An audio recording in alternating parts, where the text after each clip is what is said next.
Good day, folks. It's Tony Fortunato from the Technology Firm. Today I'm going to talk to you about colorizing packets. Now, for anybody who's shown up for my classes, workshops, presentations, or worked with me in the past, I always say, forget the packets, give me the story.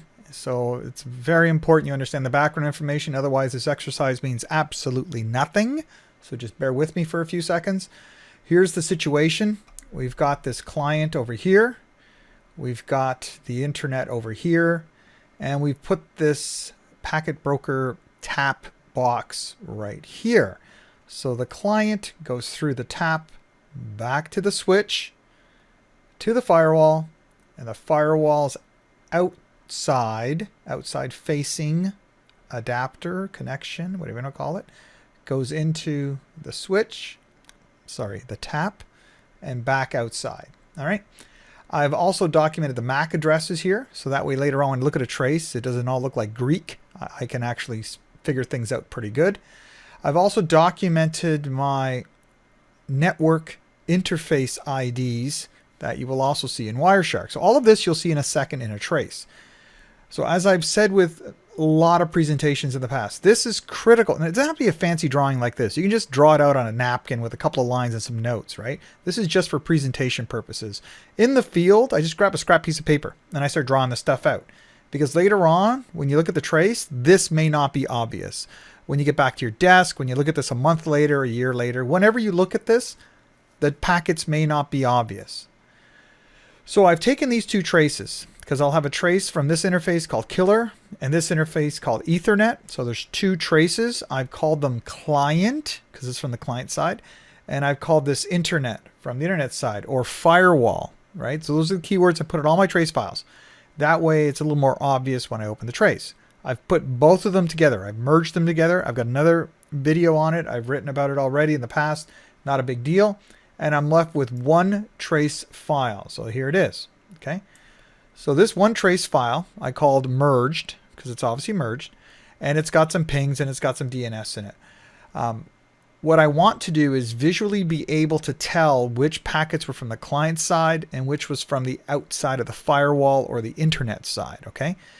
Now, it's a pretty simple process, but again, if you don't have your bearings straight, you could really get confused fast. So I just want to take one moment. I want to show you something. So this first packet should be from the client. And if I take a look at the MAC address, it's the Dell MAC address from that client. So yeah, that makes sense. And the destination is that Cisco MAC address. From there, I'm going to open this frame header. Now here's the important part. If you don't know this, pay attention. This header is not transmitted on the wire. So this is not in the packet. It's not in the frame.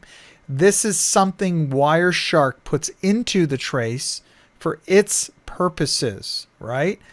So if somebody else captured this packet with a different analyzer, they will not see this interface ID, right? So this is important.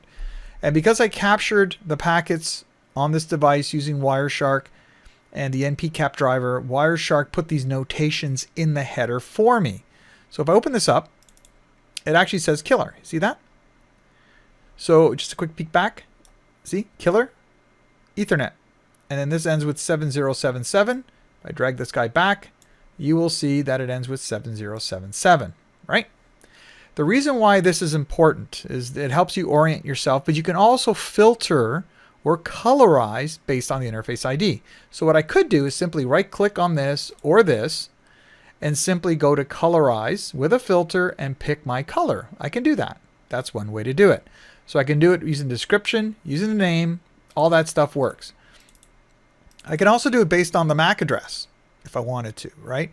I'm not a big fan of that because if you're doing this with two traces on a switch or any kind of layer 2 network, it really gets dicey. So I'm going to do this a little differently. So what I'm going to do is just collapse all those up. And I'm going to go with this first one. And because it's a firewall, I can see the source IP, destination IP. And on the outside, I've got that outside IP address and the same destination. So I'm simply going to right click on this guy. I'm going to go over to Colorize Conversation, and I'm going to pick Ethernet, okay? Color 1. That would also work if I wanted to colorize the conversation based on IP. So you've got two options there, right? Now, just be careful because once you do it, you're going to say, why is that first line purple? And these things are kind of pinkish, salmon-y.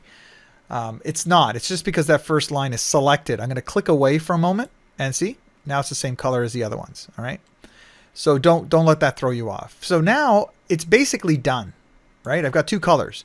But if you didn't want white and you want to go the extra mile, just right click on that second one, Colorize, conversation, Ethernet, and I'll choose green for this one.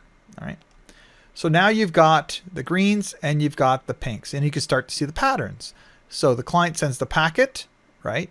And then the outside, this is the other part of the trace. This is the outside of the firewall. There it goes. And then when it comes back, that same second trace is there coming back from the internet to the firewall, right? These two. And then on the inside, it's back from the firewall to the client.